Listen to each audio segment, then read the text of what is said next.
Welcome to the Strategic Veteran, where we chart the course from service to civilian triumph. I'm Adam Peters, a veteran, entrepreneur, and your fellow navigator in the quest for a life of impact and fulfillment.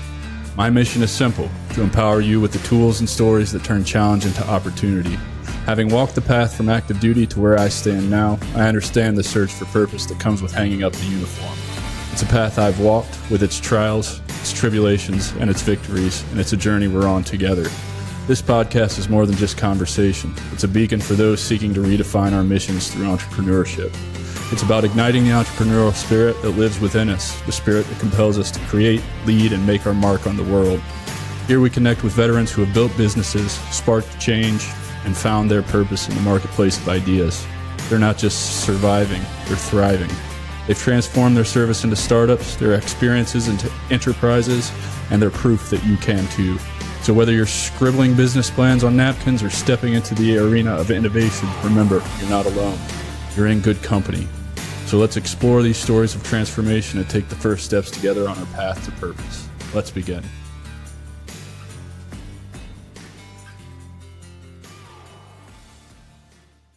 Welcome back to the Strategic Veteran Podcast. I'm your host, Adam Peters, and today I'm thrilled to introduce you to a guest whose extraordinary journey embodies service, leadership, and impactful change.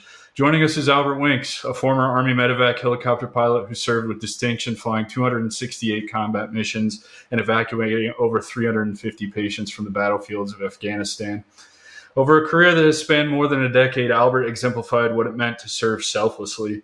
Albert's mission didn't end when he left the military. As a 100% permanent and total disabled veteran, he turned his focus toward helping veterans achieve profitability, predictability, and fulfillment in their personal and professional lives. With a client base of over 3,000, many from special operations community, Albert is the go-to expert for creating life-changing opportunities for veterans, helping them claim the benefits and freedom they've earned. Today, Albert will share a story of resilience, his insights on transitioning from the military to entrepreneurship, and his strategies for building a fulfilling life post-service. So let's dive into the conversation and welcome a true strategic veteran, Mr. Albert Winx. Albert, thank you so much for being here this morning, man. Appreciate you having me, man.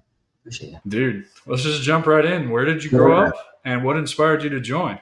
Yeah. So although I was born in California, I was raised in Texas on a cattle ranch. So was in Texas from like kindergarten on kind of thing. So yeah, definitely got that cattle ranch mentality from east of Dallas. But yeah, just what inspired me to join was I honestly didn't really think about it that much every now and then because I was born in the 80s, so I graduated in 1998, and I thought I was going to go into like law enforcement. I thought maybe not U.S. Marshals or whatever, but like a Texas Rangers kind of thing, and some of I went to a very small school or many schools, but I graduated from a small school, and some of my teachers talked about that. As veterans, if you want to be in law enforcement, maybe don't be a cop on the inside because they get bad rap. So hey, how about just do infantry shit and learn about how to do guns and tactics and stuff like that. That'll work out for you in your future. So yeah, it's funny how I don't know how when the Army came out with their buddy program, but me and this buddy, we're gonna go in at the same time. We're gonna go try to do Ranger stuff, and that motherfucker went in the Air Force. I don't know. 2 decades later or something dumb. Yeah. It was so funny, but I was giving him shit about that. I was like, you motherfucker left me hanging.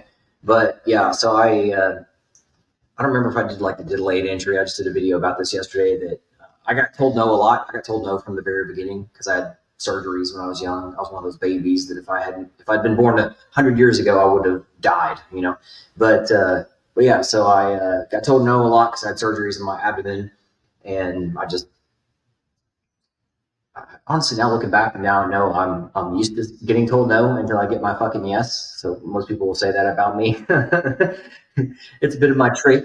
It's a good way to be. Yeah. So anyhow, but yeah, I wanted to serve, and like I said, in the 90s, and then joined up and I was an infantry dude in the Army, and so went to Fort Benning in late summer '98, and then it's funny. My best friend at the time, he had joined the Air Force, and he was over in Italy, and this was the time of season where the Army was like, "Hey, you can go anywhere," and I was like, "Well, Germany sounds good because my buddy's over there."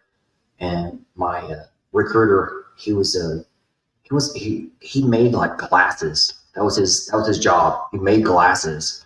So he didn't know jack fucking shit other than, well, you're in Germany, so you're going to be mechanized infantry, so you don't have to walk anywhere. Yeah. Okay. Yeah. So I was in Germany, walking.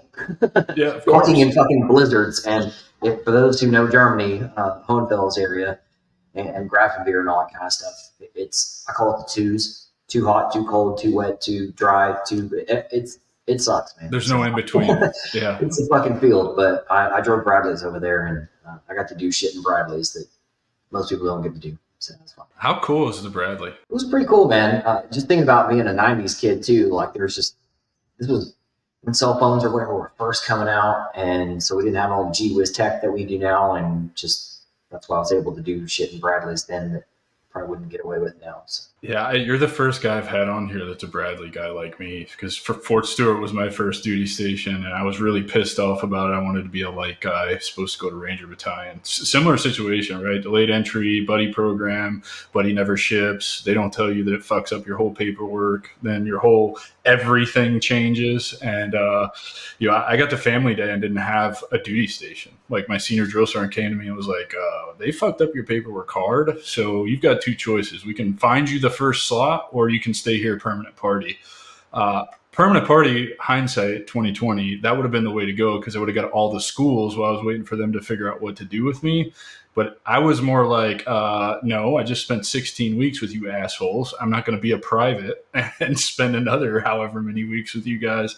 So Fort Stewart it was, and the next 10 years of my life, I'd be on Bradley's. Interesting. Cool platform, though. So you went to Hohenfels, you do the Bradley thing, Bradley driver. At some point, you're like, fuck this, I'm going to fly a helicopter. Actually, I got med boarded because I was driving around, fucking around, and whacked my neck. And they're like, let me take a look at you. Well, I was supposed to go to Kosovo. That had just kicked off. And they were like, oh, yeah, your neck's fucked. So they're like, you're out of here. The doc was like, it's one of those times of the obviously they give them the year, the seasonality of veteran or of military, where they're like, you can't deploy right now or whatever. It's easier just to fucking push you out. So I got med boarded at like 2 years in. So how do you end up flying helicopters? You're not taking no for an answer, right? Definitely. So like you, so that's a fun, I don't know if we're going to get into like no shit there was kind of stories, but I try to stay away from those, but this is a funny one since it's dealing with Fort Benning. But so I get to Fort Benning, and as you know, that at that time it was whatever you were 11 Charlie, 11 Bravo, that kind of stuff. And I did still want to go to Ranger School and all that stuff. So of course, as soon as I get to Benning, one of the first drill sergeants to brief us, happily welcome us to the group, was one of the Rangers from Black Hawk Down. Now keep in mind that was like 93, 94, 98 is where I was there. So it's like 5 years had just happened. You and I looking back on like 5 or 10 years, you're like, wow, that's not that long ago. I mean, there's probably movies that are still dragging ass trying to be made. But this guy, Black Hawk Down, I don't think I'd even come out yet. I forget. No, I don't think I had. And he's one of the dudes. He's the guy that Ewan McGregor plays. And so he was a fucking wildcat, man. But he's this little bitty short redheaded dude, shorter than me. I'm 5'6". So he's looking at all of us, and some of these dudes have on their cool fucking remember the fucking green jungle boots? Oh yeah. Jungle boots. Yep. And he's like, oh, you motherfuckers think you're gonna go jumping out of anything? You're not jumping out of shit. You're all fucking going to Germany. You're all good. And I was like, son of a bitch. So that was my first taste of like, okay, this isn't really as cool as I wanted it to be. I want to go and be a ranger and all that stuff. So anyway, I got med boarded in 2000, and I was in college when 9/11 happened. And at the time, the VA said, hey, the Army said, you know what? We're going to do away with all this different silos. You can just do whatever. And they just came out with this 18 X-ray program. So I was like, well, I was like medical. Let me see if I can get into this 18 X-ray program and be like a fucking 18 Delta Green Beret medic dude. And this fucking general at recruiting who did not like tattoos. I didn't have this monster yet. I had shit that would be all within regs. And this fucker says no. I don't even get past, hey, can I? Like, it just came down so hard. The recruiter said, nope. Post 9/11, like right after fucking 9/11. Yeah, I had the same thing. I had a bunch of tattoos when I was 17 and joined, and I had to fill out all the waivers, get told no a couple times, have recruiters trying to make quota so they'd push more paperwork to get you in. And I was like, man, I just got like a forearm tattoo. Like, what's going on here? Now look, right? Like, yeah. Well, so that's 2001, 2002 timeframe. Then I find out about that's when I found out about I was like, oh shit, I got denied. Let me see if I can move further south. So I was in Dallas area, then moved down to Victoria, which is out in the middle of nowhere. If you take as far away from Houston, like right in the middle of all the things, the Houston's over here, Austin, San Antonio's over here, right in the middle, the armpit, the asshole out there is Victoria. And I was like, all right, let me go to Victoria. And I was a coach. I was an elite level gymnast. So I coached a lot of tumblers and stuff. So anyhow, I get down there and I find out that you can join and fly without a degree. And it takes like a year to even get to the board. It shouldn't take a year, but it did because I'm out in the middle of nowhere and the recruiter didn't really know anything. So it takes a year. I finally get in front of the board and the board says, hey, we like you, but there's 2 positions, 10 people applying. You're qualified, but you're just not select. What that means is automatically next month, Albert, we're going to board you again if you want to show up to that. However, if you get denied again, you can't reapply for another year. And I was like, well, fuck that. I like being in charge of my own destiny. So I don't know if Google had been invented yet, but I searched. This is 2023. I searched for the closest fucking college with ROTC. There was only one closest to me, Corpus Christi, and I went, hey, you guys accept, monkeys? And they're like, yep. Okay, good. So, no, it was weird timing, but like, no shit, divine intervention. The next week I was down there for orientation, and you know how college orientations are. They only have them like once a semester. So that's how like fast this shit happened. Yeah, you just caught it at the right time. Yeah. So I was like, all right, things are going the way that it should be, not the way that I want it to be. So, I jumped into RTC, and thankfully that was a really good group, really good for me. And I call it the slow and steady route because I got my commissions, what I wanted, got my degree, and I did get picked up to be a Medevac pilot. And it's even harder. It sucks because the application process to be an officer for it's only 1 of 12. Like you get it is. You talk about fucking strategy and chess. You got to apply to be helicopter aviation first, then med service second. So you're telling the boards what you really want to do. And some people were like, oh, fuck, I got Apaches or whatever. And, aviation. Because most people don't know that Medevac pilot commission guys are med service corps. Not I didn't aviation. Know that. Yeah. So we have to get selected for med service, then fucking apply to fucking flight school stuff, or else you get sent to ground units and all that kind of stuff. And so it is hard. But then, of course, these fucking, pardon me, but other officers who can get into aviation and they go, hey, you know what? Can I just pivot over and be a fucking medevac? And medevac was so thin at the time. They're like, yeah, sure. Why the fuck did I have to do all this fucking work? You know? Yeah. So you have to apply and reapply. You have to really stand out. And it's grueling, man. It's grueling to get in at that time. And it got easier for other people. And then when you get in and it's time to go to flight school. So I went to flight school after the Army. I went to a civilian flight school, learned how to fly, commercial, multi, all that good stuff, CFI. I was pretty shocked at kind of the rude awakening I got to what aviation actually is, what flight training actually is. And I can imagine when you throw that into a military program, it was already like drinking from a fire hose for me as a civilian in college. I can only imagine what it's like at school with the Army. Was it probably double that, triple that? Yeah, because you think about it too. Like these dudes are they're not like old crusty Vietnam pilots that are around as your instructors, but it was, definitely a fucking fire hose, and they weren't as brutal as maybe they used to be in the past. I think that was the end of the brutality and all that kind of stuff. I don't say brutality is fun, but there was a lot of shit that I feel like I somehow got on a wave of like all the cool shit was behind us. And like they used to wear colored hats that's now come back because it was such a tradition. We got away from the button BDUs, and then they started using fucking Velcro, and everybody, you had your rank and insignia and all that kind of stuff, and that went away, and everybody was. That was when the whole fucking army of one thing was coming out, and nobody knew what that meant, and it was. That was such a shit show because it was nice to go into a boardroom and go, okay, I know who that guy is. If I'm sitting around a boardroom table, round table, I've never seen this dude before. I can go, hey, what do you fucking do? Yeah. Now everybody's wearing ROTCs or whatever, and you're like, who the fuck are you? I don't know who the fuck you are. Well, I always thought that too with the BDUs, at least with officers, you guys had insignia on the collar. So I at least knew what kind of officer I was talking to. Am I talking to a POG officer? Am I talking to an infantry officer? Am I talking to an aviation officer? Like, at least let me know here. And that's what's even more confusing about being medevac is you got wings. You got wings just like every other captain out there, lieutenant out there. But then you go, yeah, I'm a medical service corps officer. I'm like, really? Nobody knows. It's a very small world. But like you said, fucking fire hose, man. And at least me and my medevac buddy. So here's the thing: all 12 of us show up to flight school around the same time. It's called Novasil now, but we're working at the same time. And they put 2 of us per class, so they stagger us out, something like that, 2 or 4 of us per class for a while. And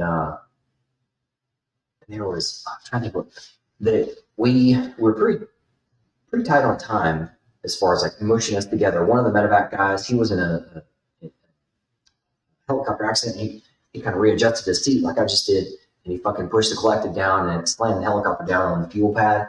One of the instructor lost his arm through that, but they somehow let Mike start like right back up. It was crazy. Yeah. Anyway, I thought that it was at the time. I'm like, are you serious? You probably should give the guy fucking, I don't know what kind of break you give him. Hey, let me give you a break away from, crashing and having a fucking arm of your instructor fall off. Let me get you up. I was like, you know what will cure you? Let me send you to the front lines, motherfucker. That'll cure it. Right. Get back on the horse. Let's go. At least us medevac guys, we knew when we were going in, like guards guys, they knew what they were going to fly. Everybody else was still, even though they say you're going to love what you fly regardless. Everybody still, the other guys had to go through all the warrants, and other officers had to go through the order merit list and grades and stuff. And we all wanted good grades, but us medevac guys were just like, we already know what the fuck we're doing. So, however, you still have to fucking learn, man. And we all remember that. So Destin and Fort Walton Beach and all that kind of stuff is just 2 hours down the way. And we were me and my buddy Brandon were like 6 weeks in. And we took this weekend to go down to the Destin area, and it was 4 of us pilots, and we just were all. We've all been down to the beach, right? Or down to like the little mini marina and stuff where you're eating seafood, sitting watching all these other people. And we looked over and saw this. There's this young lady in a Kodak booth, working in a Kodak booth, and all of us had just felt so fucking beat down. And it's only like 6 weeks in for me and Brandon, and we're just looking around, going, you know what? I give my fucking left nut to just go work with her. I don't want to go back. You work so hard to get into it that it's a beating, and I don't want to say it got worse, but it got fucking worse because you're in the military. You're there to fucking go do the thing, and it shifted from me being infantry dude, close with and destroy the enemy to, hey, go where the enemy is and pick up the hurt people, even if it's bad guys. And oh, by the way, here's your pistol. Yeah. If you see medevac shooting and or running, that's a fucking problem. It's like a big, real bad. What was the hardest part about flight school for you? Because for me, it was instruments. Instruments was by far the hardest thing I did. I think, thankfully, it was, man, it's hard. All of it was fucking hard. It really is. I didn't know about. I've never been a tinkerer, and I wish I was like the guy who could measure twice and cut once. I don't use things like that. I've never been mechanically inclined. Never, let's say, cared about that kind of stuff. And so when they're like, "Hey, this is the jet engine, and here's the hot section, the cold section," I'm like, "The what? Yeah. The what? The rotated cuff? What?" I don't know any of the things that you're telling me. Like, I can understand medical things, but I don't, like, I've got now 2 master's degrees and a bunch of information on medical. I've been around medical all my life. So I've been through all kinds of, I can tell you more words than you need to know about. But man, the body intrigues me. Engines really never did. So I was like being forced at that shit. Now, but what's crazy is I think, I don't know if you learn, if people out there learn this way too, but when I was in it, I felt like I was always overwhelmed. But then when I got out of it, no matter what it was, like, oh, I was in flight school. Well, now I know what N1 means. Now I know what N2 means. 100%. Like, it made sense when I didn't have that fucking pressure on me. And I don't know if you feel right now looking back going, what the fuck, man? I just had to get away from it for a while to go maybe, well, they say like work on your business, in your business. Yeah. I definitely felt that way, particularly with CFI, because CFI, knowing it and demonstrating it at an instructional level, it feels like you just never get it right, particularly when you're doing it for these instructors for the check ride or whatever, and they're judging every single thing that you do.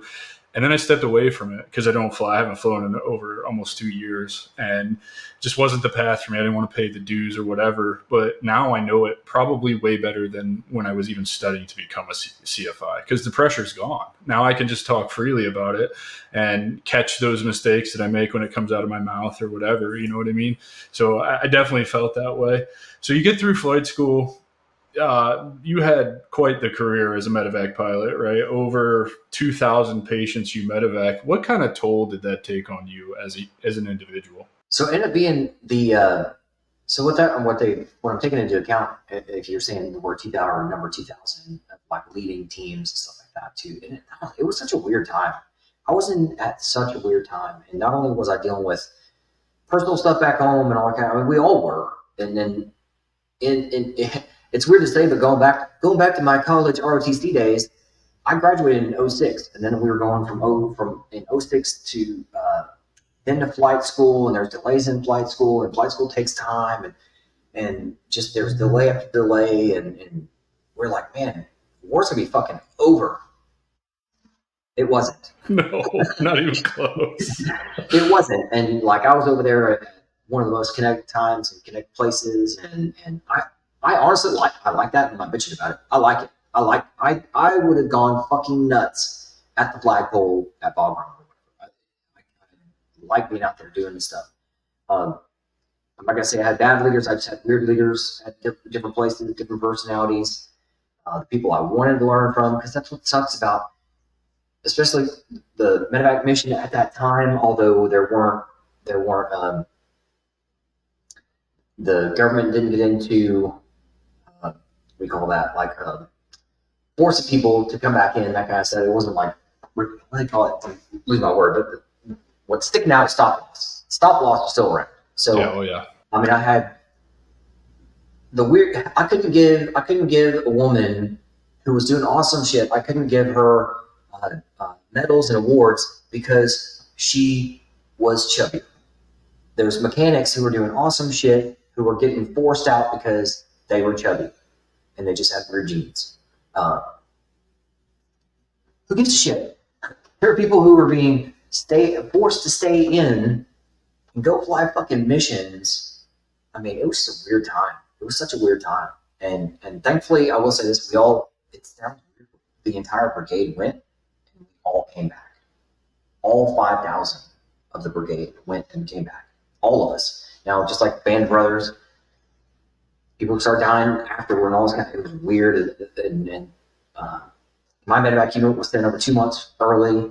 We were there with there's a hat you can't really see, 317 Cav. I was with them, supporting them. So I was there with the 101st, and then but yeah, I had some good leaders in there. Had some weirdo leaders, restrictions out the ass. I was a junior pilot, and usually how rotation of life goes is that, okay, at that time, it was like, you're trained by combat dudes, which was cool, training out in thankfully I got to train out in the White Sands in New Mexico. Didn't have to go to some fucking, never been to NTC, never been to JRTC.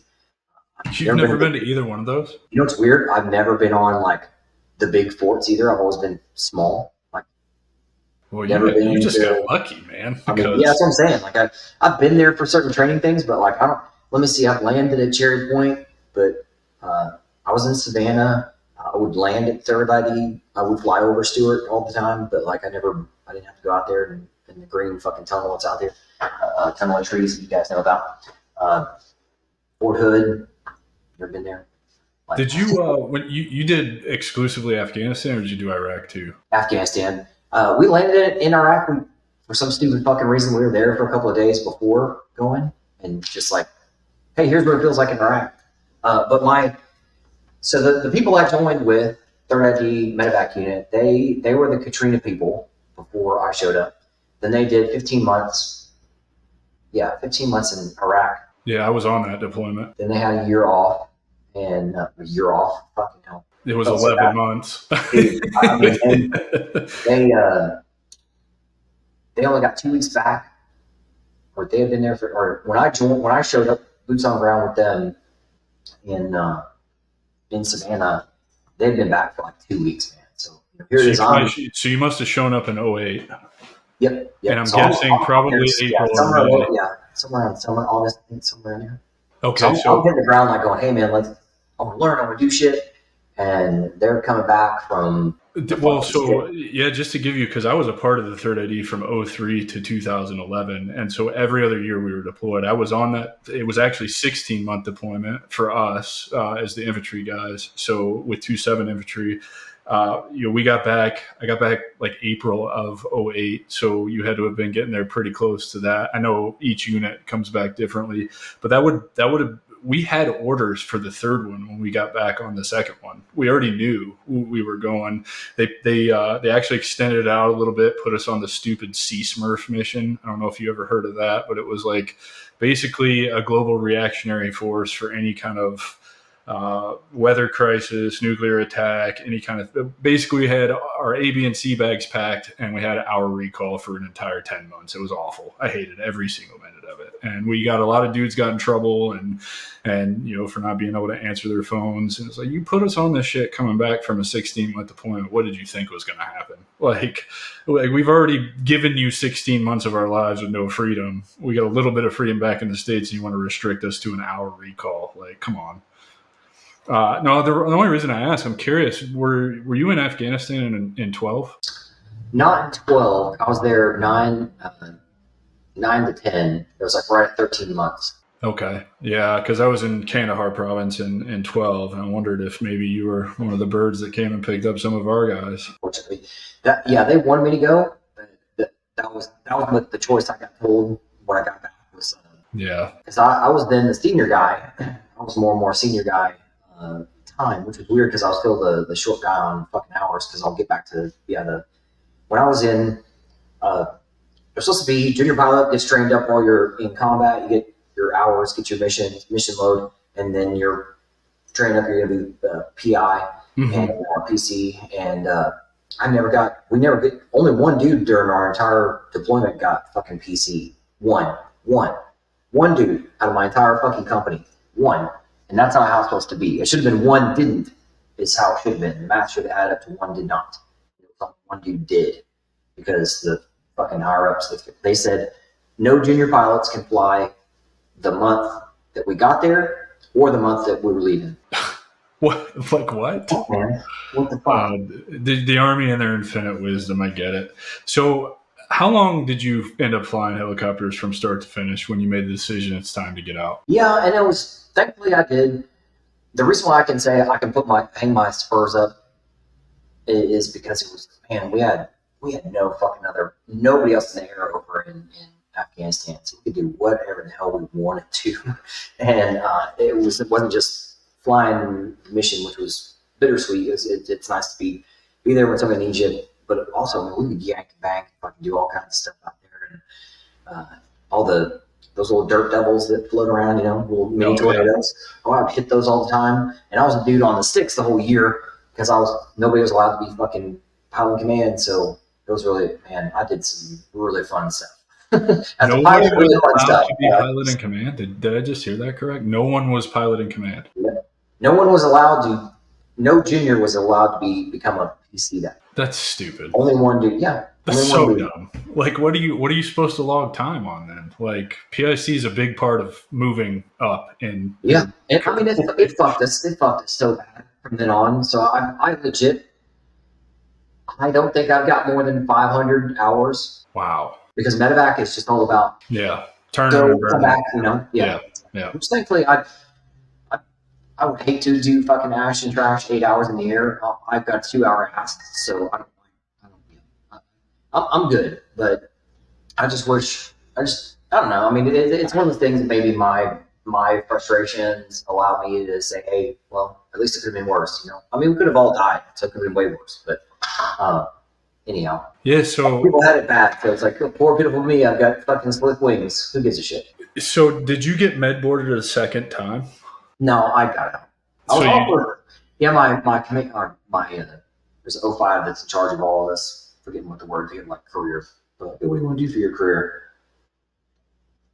And I was like most people, started my divorce while I was in my deployment, and my first divorce in my deployment, and then what else? So yeah, and that's another epiphany that I had, that man, I'm just not over in Afghanistan. I'm not making the world better by flying medevac missions. I need to be with my kids and be at the table. That's the table I need to be in. And so I just started already knowing, okay, not going to be a career. And so then when we got back, the budget was cut by 80%. Oh, and by the way, we left all of our aircraft over there. So guess what? We didn't fucking fly for another 8-9 months once we got back in. And then by that time, we already knew that I was going to go to the Captain's Career Course in San Antonio.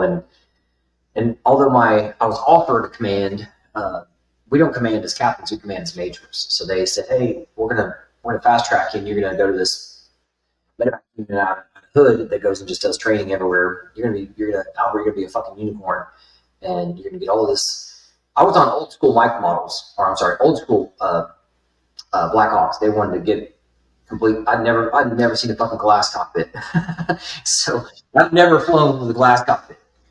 Actually, the birds that we flew in Afghanistan were like rat rods. They had souped up engines. They were real light. All steam gauges still. So we flew all kinds of cool. We did cool shit in Afghanistan, and so it was nice to be old school maps. And then they said, Albert, we'll make you a unicorn, and you can command this fucking crazy unit. And I was like, nah. I mean, thank you, but give it to somebody who's going to stay in, help them out on their career. I'm done. Just put me somewhere else. Put me someplace metropolitan. And at first they were going to put me in Dallas, and they were going to say, but then Iraq ended. I was going to be like a consultant out of Dallas. I was like, oh, okay, that's cool. And then they're like, oh shit, well, Iraq ended.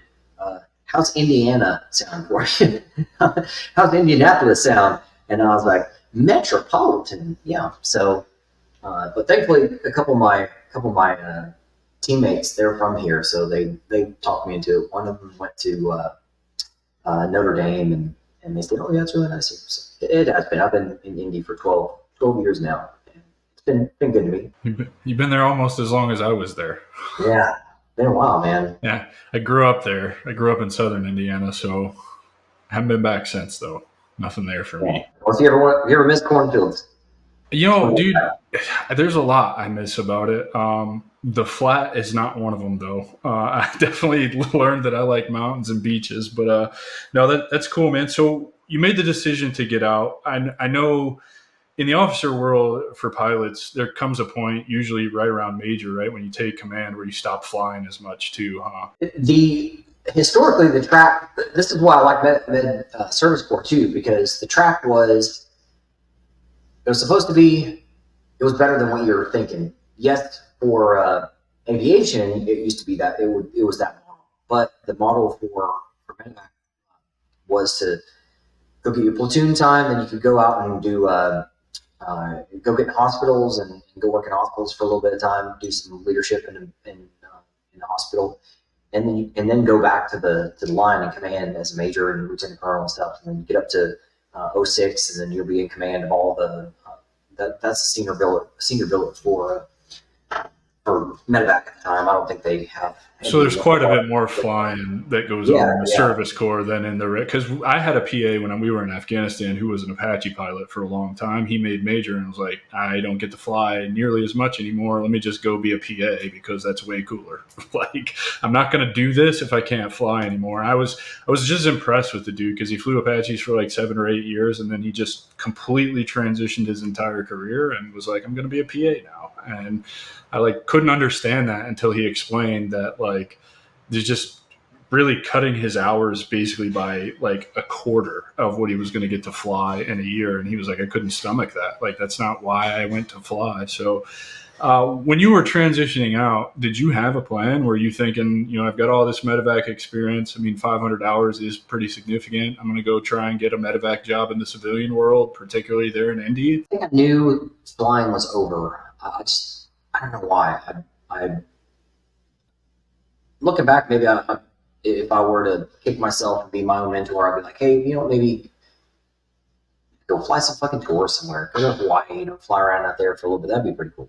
But there's, I just get the personal struggles with ex-wife and how bad she treated me and keeping my kids from me. My kids were my number one priority, and she wouldn't let me see them and stuff. And so I've dealt with that. So I'm one of those guys that I've had systems used against me and weaponized against me. So that's where I just was really like, oh man, I gotta just do something. So,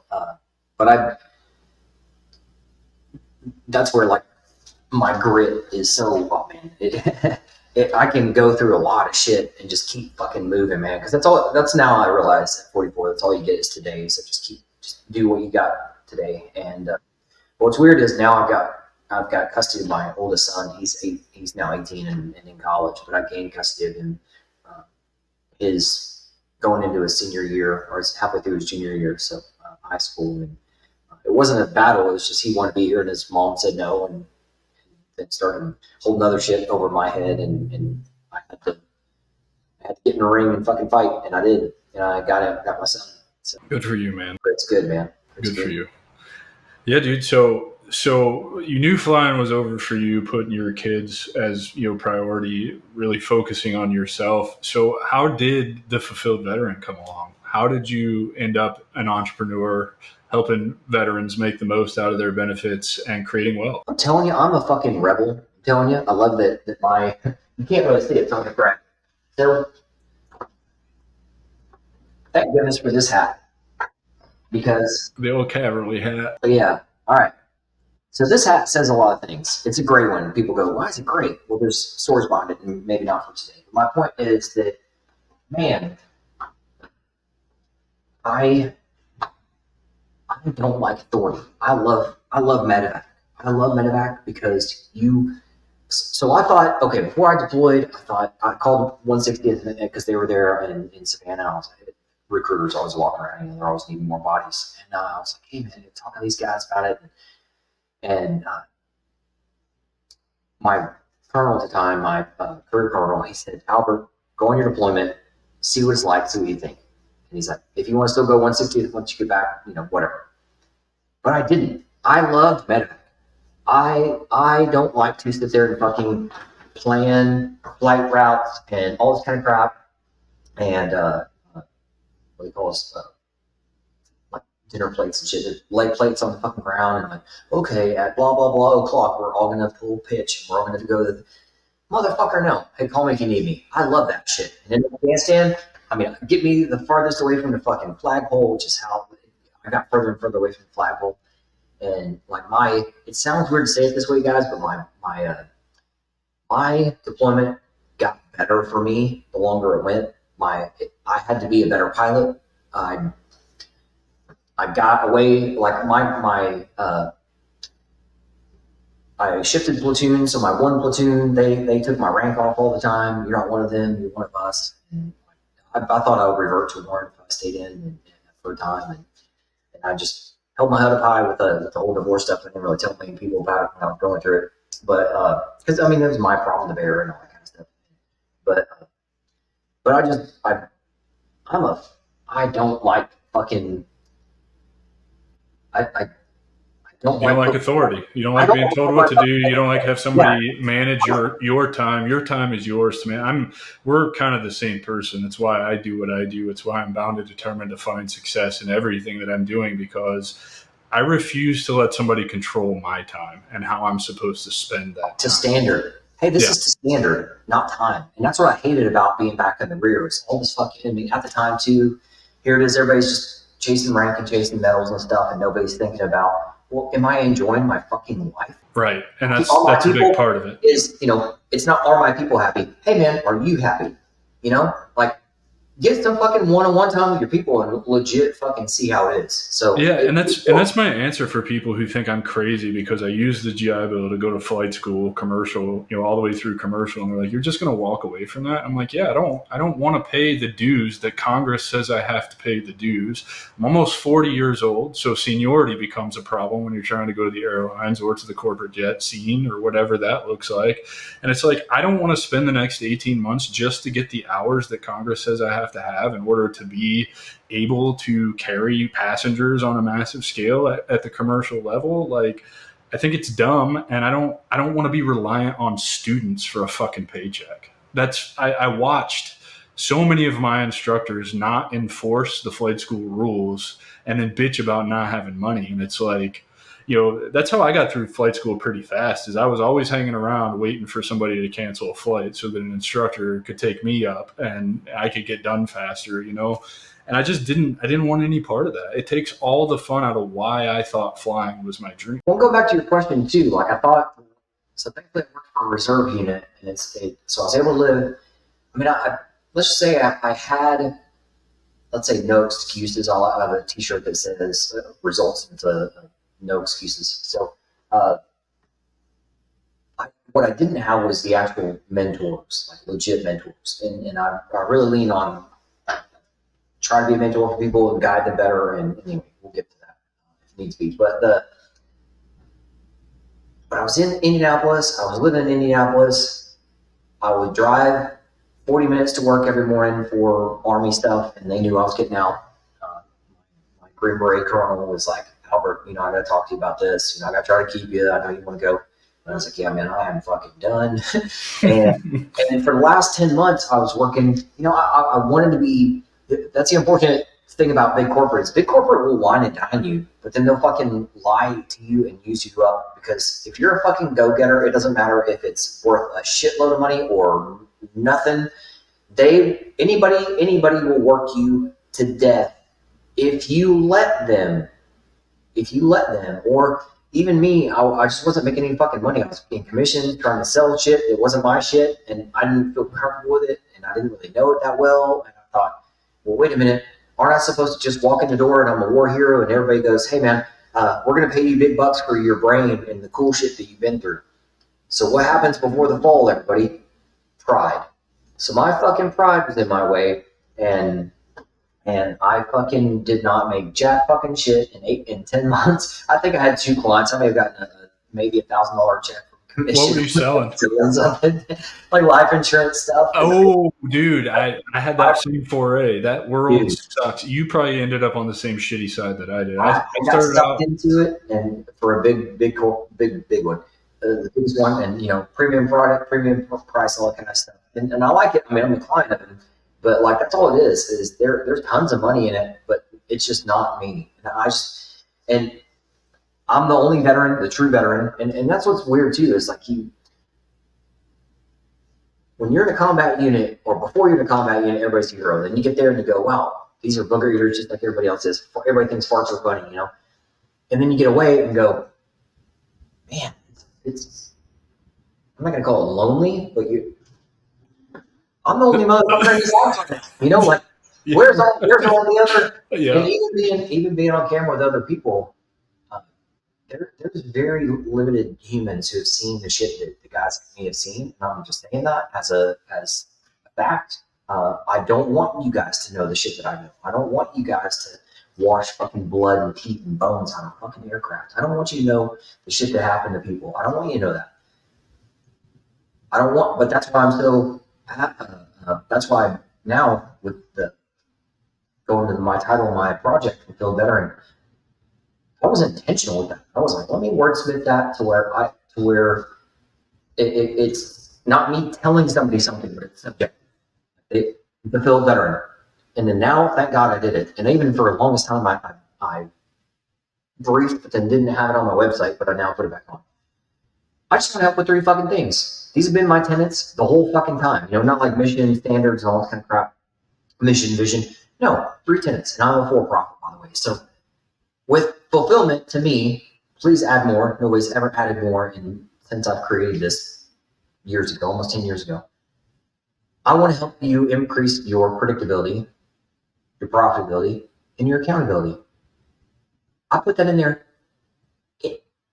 almost 10 fucking years ago. And now I'm like, you know what? Nobody's fucking accountable to shit these days. And I'm just talking, big stuff, big corporate, big farm, big pharma, big fucking military. Nobody's accountable to shit. I think who's accountable are people who show up every day. Like I did a live on that. We'll talk about this here shortly, but I did I want to be the Dan Bongino for veterans. So I'm on Rumble. I did a live 1 hour yesterday. I'm going to do more live stuff. I've got my 2 hour long forms twice a week and Mondays and Fridays. So I'm like, you know what? I need to get, I'm the only motherfucker who knows this information. I'm the only one human who knows the shit that I know. And it's life-changing to you guys. And not one of you, there's a new campaign of mine, not one of you knows about your money like I do. Not one. When I start briefing you guys, I'm like, hey, here's money here. And I don't want to get too deep in right now, but when I'm briefing you, you kind of go, well, I knew about GI Bill, heard of the GI Bill, heard there was some property tax stuff. Motherfucker, it's insane amount of money. And there's a big ass check over my shoulder.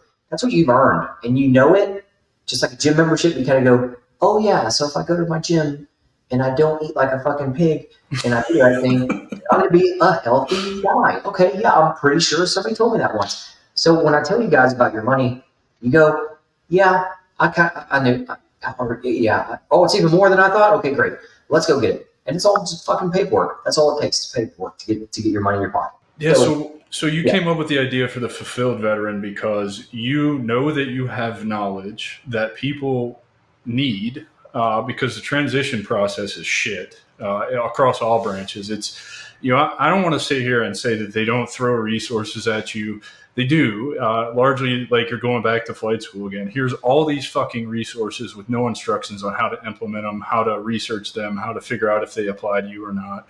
Write a resume, use your GI Bill, good luck in the corporate world, right? That's. I'm sure it was the same when you got out both times. It's the same today. I do this all day, every day, talking to new veterans just like you do who are coming out. And it's, that's kind of my goal with the Strategic Veteran is to be a better transition program, long-term play, create some kind of transition program that just really helps veterans leverage all of the stuff that you're about to talk about. So you come up with the idea for the Fulfilled Veteran with all this knowledge, and it's more than just surface level stuff, right? So we've got our VA benefits. I'm 100% as well, medically retired, so I've got post privileges.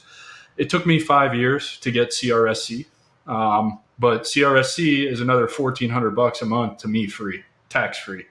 It was really worth the 5 years to fill out the paperwork. The only thing I'm pissed off about it is I lost out on 2 years because they capped the back pay that they'll give you. Gross. Yeah, it's really gross because, as if 98 grand wasn't enough, I could have used another 24 grand. You know what I mean? Like there's actually more than that. So in my video from yesterday, which I'll make sure you guys all have contact to that. That was my announcement video yesterday. I talked about that. I said, let's just say 1990 as a benchmark. Let's say from Gulf One, let's say from 90 moving forwards, that the government said, you know what, we probably shouldn't hide this money from them. We should just make it a yes. Like, hey, let me just make sure you're legit being fucking, let's say, counseled on it. You're not, nobody's telling you no. They're just going, hey man, yeah, give it a shot. Maybe you do want to fly patches for 10 years and then go, you know what, I'm going to pivot and be a fucking, maybe the track will be airline pilot. But then you go, no, maybe I want to go be a PA. Good. Go be a fucking PA. And what's crazy is, imagine how better the world would be from 1990 on. And I know even Dan Bongino talks about you can't really play the what if game, but go with me on this. because we're both veterans and we know the pain that's inside. And when I tell you what I'm going to tell you, you're like, that makes fucking sense. The world would be so much better. Imagine from 1990 moving on. I was 10 years old at the time. From 1990 on, if the government, the VA, let's just blame the VA, that the VA, with your money, didn't refuse. And they even told you about it beforehand. So imagine if, as you're joining as an enlistment or an officer or whatever, that they're like, hey, do you know that you immediately have access to college stuff? So go ahead and start doing your college stuff. Hey, go ahead and start doing some, even if you don't want to be an officer or whatever. You have choices. You really need to know about this VA home loan thing. That'll really get you going on your wealth in the what number one wealth builder in the world? State. What do veterans have access to?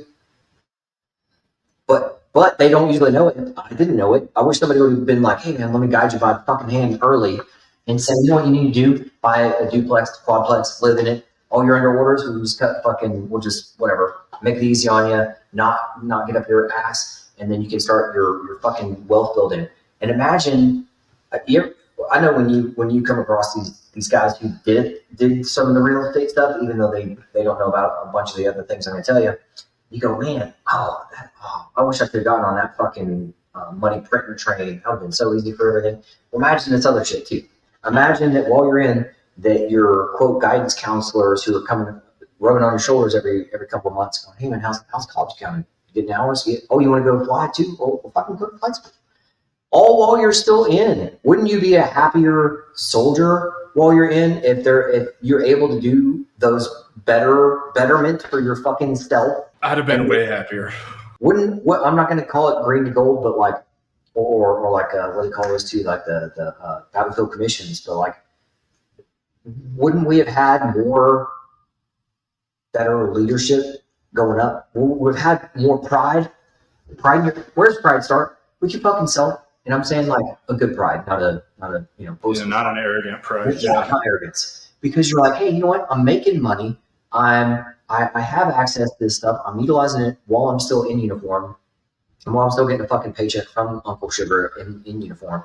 And then, let's say then when you get out, they go, hey man, by the way, all this other yeses are in front of you too. So imagine how much better the world would be, even if you got out at 4 years, and they said, oh, you want to go to college? And okay. You got a counselor on campus who can help guide you and verify. We're going to give you stipends for this and all this kind of stuff. Do good things, little Timmy. Spank a little butt.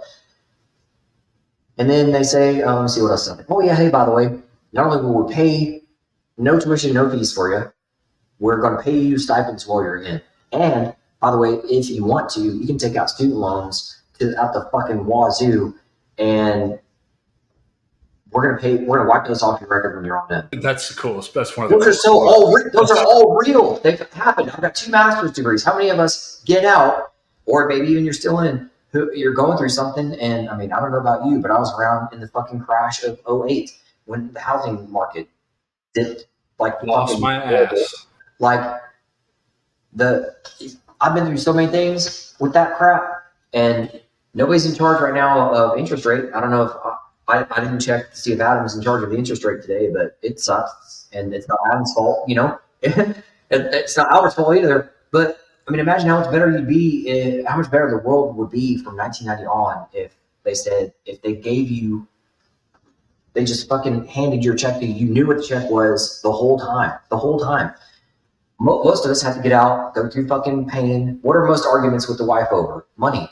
And then betrayal train. That's another campaign that's coming out. Betrayal train. You know that there's money.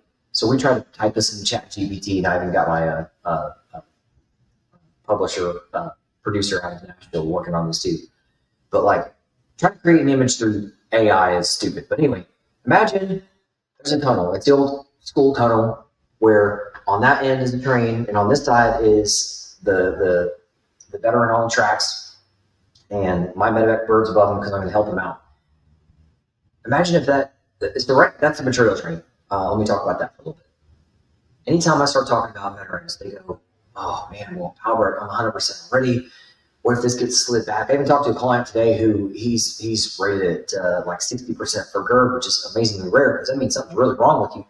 And I told him, I said, hey man, you're worried about a lot of things that you shouldn't be worried about because you got kids in college right now. Like you need to get to 100% as quickly as possible because the VA could at any minute pull back on that GERD thing to 30 to 10 to even 0. And I was like, I'm not trying to put the fear of God in you, but when I work with my clients, I want to get you over 500 human math points on your E benefits, your human math, as quickly as possible, compliantly, of course. So let me throw that, leave that out, and get your money in your hand. And I was able to guide him, like, and he'd already worked with me a couple of years ago to get where he is right now. And that's what's nice about what I do is that these guys are like, let's do it your way. Yeah, let's do it Albert's way, because I've already walked that one road bridge. The government has you out there thinking you're chewing on an elephant, and just because you're working that you're doing good, you're not. Because I hear you.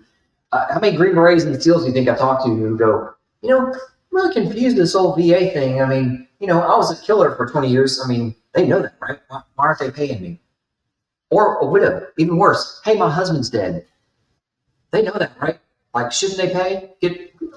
I'm with you guys. Widows should get paid for their husband's dead. But a widow going to the VA hospital screaming, my husband's dead, pay me money.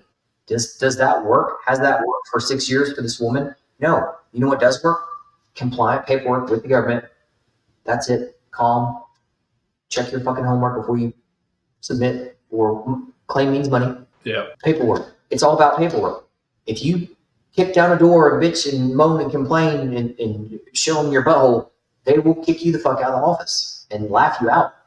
Unfortunately, and that's gross, and I don't advocate for it. I advocate for fulfillment. I don't want you upset. I want you happy. I want you fulfilled. So that's what it takes. It's fucking paperwork, guys. That's all it is. Currently, hopefully, you and I, last time we chatted, we were on the other side. Yeah. So, I mean, I think we're on the fucking fast track for the VA to get their ass handed to them in a good way. Like, the VA should not be anywhere between the veteran and their fucking money. So what are some of the biggest things you see veterans missing out on? Obviously, it's not a secret. I think CRSC is picking up quite a bit with VO now. I know I spread the word about that. So that one's kind of not so far behind. I know there's tons of, whether I agree with them or not, programs out there that'll help you get to 100% for a cut of your money, that kind of stuff. So what are some of the other big ones that you see people missing out on? Let me talk about that cut of your money thing, though. Yeah. So that's what I call it, like a shark. I'm not sharky, so I should clear the water there. I don't charge my veterans on the back end. There are companies that tried doing that for a while, even if it was with good intention. But over the past year, thankfully, the government came down on that. It's kind of like a Forrest Gump, that the hurricane came in and Forrest and the boats, or the Ginnies, are the only ones that exist anymore. So that's good. There are lawyers out there that I send my clients out to, and through a nonprofit, they can help deal the veterans out. I don't get any cut of that. It's not my intention. I just try to get my clients as quickly. I call it yes and. Yes, you qualify for 100%. Yes, and for you guys who qualify for CRSC that are retired, you do qualify for it. You qualify for SMCS. You qualify for all these other things, property taxes and death benefit money. And they don't know it. They don't especially know how to do all that at the same time. And that's what's great about being a for-profit consultant. I am not a lawyer. I am not a CPA. I'm not what else we can call this? I'm not a plumber. I'm not a doctor, but I can tell you, I'm smart enough to know when you need them. So if you tell me something, I go, yep, you don't want a plumber doing that. Yep, you want to get tell me how your plumber is going. Tell me how your working with the attorney is going. Because those attorneys, they're out there in a good way. They're out there to make money based off of money that they've brought in. So that's that's a new shift with my program this summer. Was the VA got so bad over the summer, they're denying veterans for honestly a drop of a fucking hat. And it's disgusting, because here's something I didn't know about, even though it's like looking back, I go, damn it. So if it comes down to let's call it a 50-50 coin toss, that you present evidence and the VA goes, well, it's going to be a coin toss. Well, if it comes down to a coin toss, the coin toss is supposed to go to the veteran, but it hasn't. Of course it hasn't, because we've got to protect our budget. We don't need to be giving away money that's not ours in the first place. Right. However, that has gotten so bad that it's gone to the Supreme Court now. So there's two guys that one guy's retired dude, and the other one did a couple of months in. He had a family thing. So anyway, but what their case is that they're saying that the VA is not following their own protocol. Well, yeah, that's for, I'm going to call those two guys Joe Average.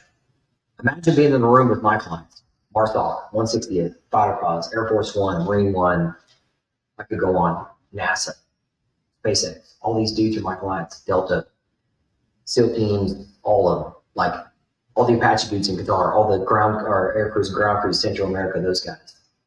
All these guys are like, it's this hard for us, man.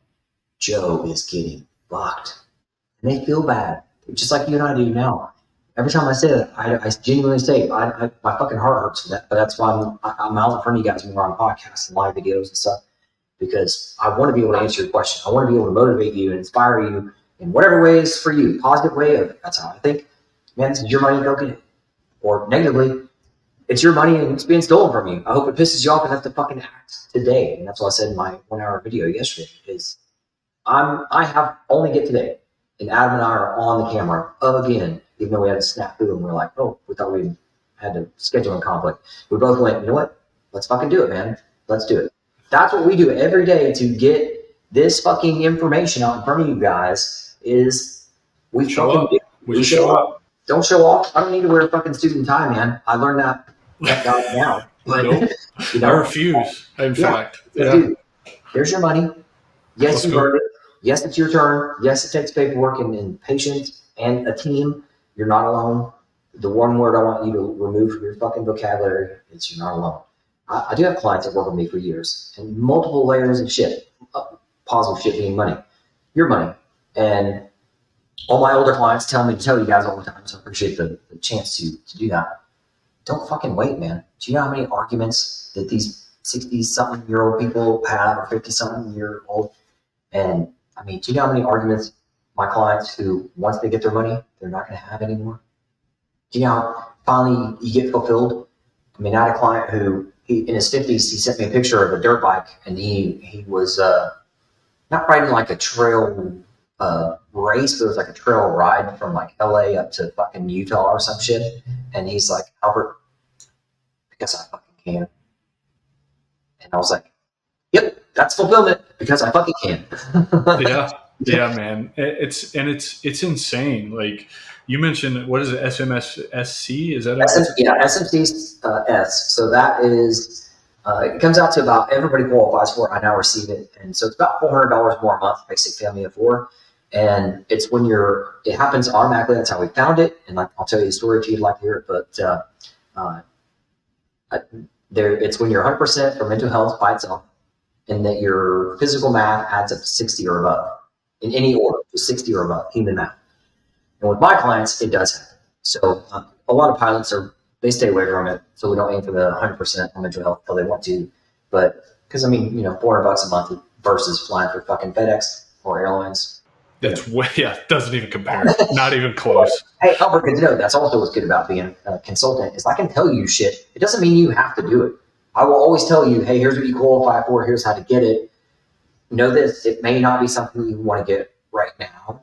You can choose to not get it ever, or you can get it and throw it out the window. I don't give a fuck. It's your money. I'm not here to tell you what to do with your money. You're not going to tell me what to do with mine. I'm not going to I don't do that. That's awesome. Dude, I'm actually working with a veteran right now, and the reason he didn't start anything is because he's afraid, even at 100% permanent total, that he's going to create this thing online with his content, and the VA is going to find it, and they're going to yank his 100% away from him.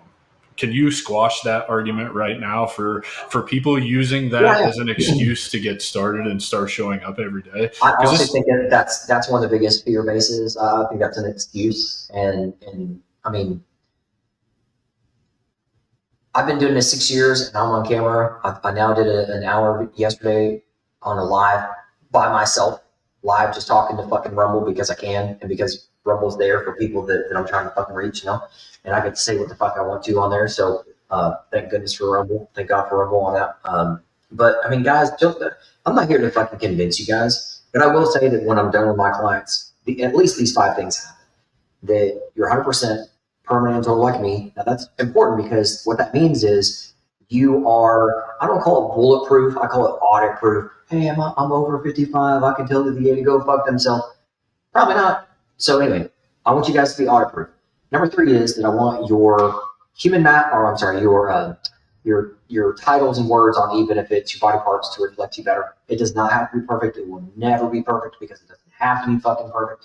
Moving on to number 4. This is one of the biggest benchmarks, is that you have to have, I want to get you over 500 human math points on your e-benefits. So 190 equals 190, not VA weirdo fucking math. So currently I'm sitting at, even though I've been permanent total and I get SMCS, I'm still at 480 because I didn't have me when I was you. But my clients, they fucking blast through fucking 500. Next one is, I want to make sure all your money is in your pocket at the right time for you and your family.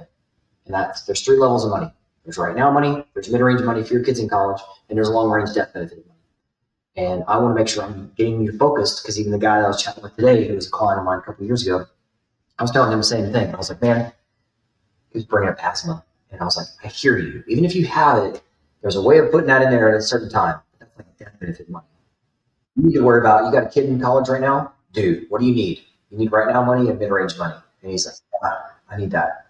Let's go get it. And I'm like, all right. What's the significance of 500 points? To me, because I've never actually heard of this. I don't even know what so, my score is, to be honest. Yeah. So that's what's nice about when I go. So I had a guy who's been argumentative, but keep in mind that a lot of guys have like legit TBIs. Issues for sure. So a guy was being argumentative, but he was just trying to you know how it is when you're coaching somebody. I've got my style, and then there's sender and receiver, right?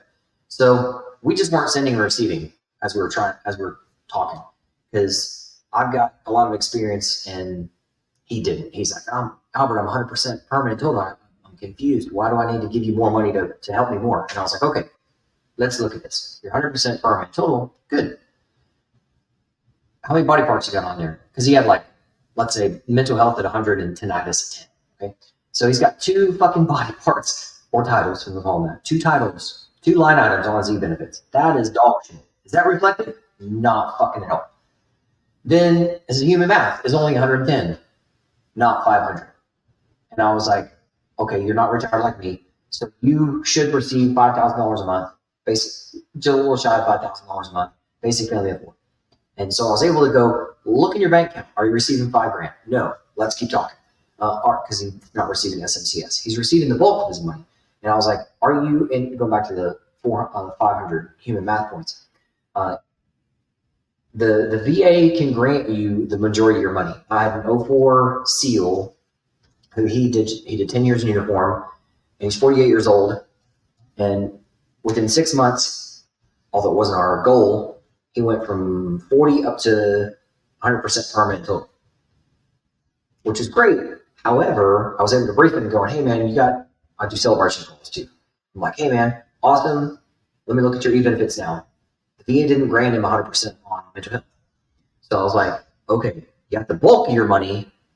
You're 100% permanent total, so you qualify. You're going to instantly get a bunch of other money in your pocket and savings, tons of savings. But the VA is hiding from you right now SMCS. So you instantly should go from 70 to 100 on mental health. Now get you your SMCS. So we're still working on that stuff too. And then we're aiming for like death benefit money for his family. Because most people, especially now, they think that PACT is the way to death benefit money. It is not. I mean, maybe a way, but I call it baby brother. It may have a lot of promise, but I go off of what the VA does. Big Brother's been around for a long time. It's called environmental exposures. You guys can Google it if you want to fucking Google it. And it's a $2,500 a month death benefit. Do I help my clients with that? Of course I do. But that's like way later for most of my people. Let's get your other money in your pocket. So what's the significance? I want people to not be scared. I want them to go, hey, I'm fucking done. I'm audit proof. Because, pardon me, but most of my clients are older people who've been through shit, myself included. So if the VA looks at my VA profile and they go, hey, we're going to fuck with somebody today. And they look at me and then look at the 20-year-old. And they go, no shit, Albert's 44. He's at 480 human points. He's 100%. We're not right? Audit. Doesn't mean I'm bulletproof. If I walked into a VA hospital and said, hey, take me off the payroll, they would. But as long as I don't do dumb shit, as a family motto of mine used to be, as long as I do smart shit, I'm all right.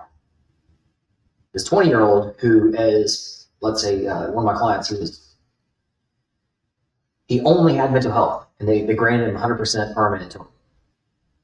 I was like, man, they can call you at any time. The VA doesn't even have to call you. They can just roll that back to 70, and your fucking livelihood is screwed. And he's like, oh, yeah, I don't want that. So I just want to really solidify that. Just get it behind them. That, yeah, so it bulletproofs you. You're going to be the last one that they fuck with. I just call it audit proof. Yeah, it's audit proof. So the VA calls you and tries to audit anybody. I can guide them through that too. Like, hey man, what have you been doing to take care of yourself? Well, I got my money and I'm just outside more and fishing more. And okay, all right, man, we'll leave you alone then. The VA doesn't really do that right now. They're doing other weird shit. Well, Albert, tell everybody how they can get in touch with you if they're looking to have you help them get to 500 human points and audit proof themselves with all their benefits and just get their money so they can have a big ass check like that. Yeah, definitely get a hold of me, man. I'm the best in the world at delivering it. 10 billion strong and going, and I'm growing. I want to be the Dan Bongino for veterans, and as you've seen the whole time, the sun behind me. And so that's how you get a hold of me, fulfillveteranproject.com.